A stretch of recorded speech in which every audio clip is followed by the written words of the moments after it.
Welcome to Ask the Edmonds Cop. I'm Teresa Whipple. Sergeant Hawley, good morning. Good morning. We are going to address a subject about speeding tickets. People love speeding tickets. Yes or not, and the No, question they the question is, if you get one, Mm-hmm. what are your options? Do you? I mean, we always talk about whether we should challenge a Mm-hmm. ticket. You know, what should you do? Okay. Well, short of going into what you should do, Right? how about we just talk about what your options are? What you can do. What you can do. Yeah, you're not going to give advice about what Yeah. people should do, right? No. Okay. No, not Moving on. necessarily.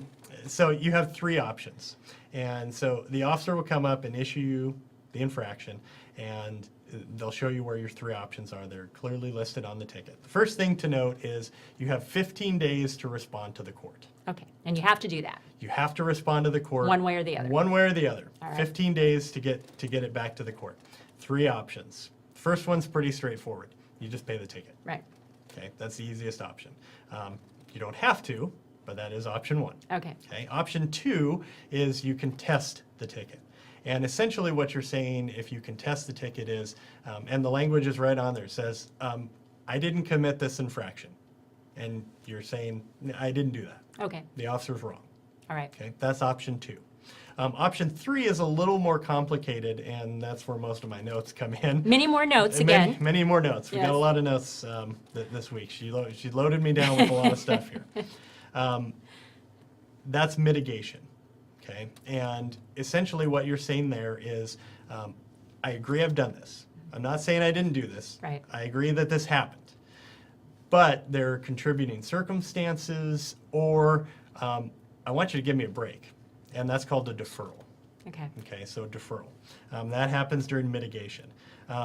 You qualify for a deferral under the following guidelines. If you have no deferred tickets in the last 7 years, okay, so no other deferrals within the previous 7 years, you pay a $140 administrative fee.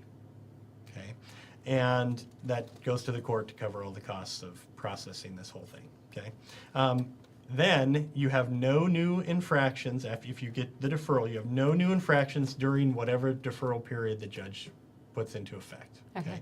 And whether it's a contested hearing or a mitigation hearing, you're going to end up in front of a judge. They're going to basically decide what they're going to do. Okay.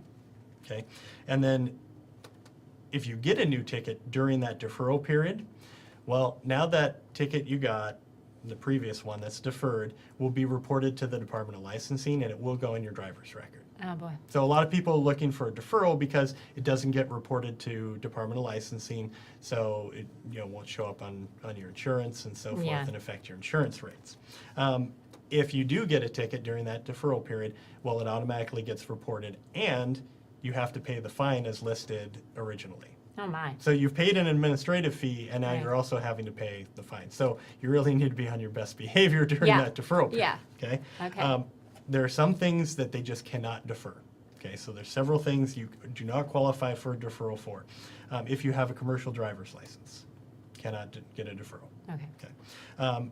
If you have a DUI, reckless driving, or negligent driving conviction in the previous 5 years, you're not eligible for a deferral. If you already had an infraction deferred in the previous 7 years, we covered that earlier. Yes. Okay, so that had to go in there. Or if the infraction is for one of several different things: negligent driving, no insurance, no valid operator's license. You're driving without a license. Okay.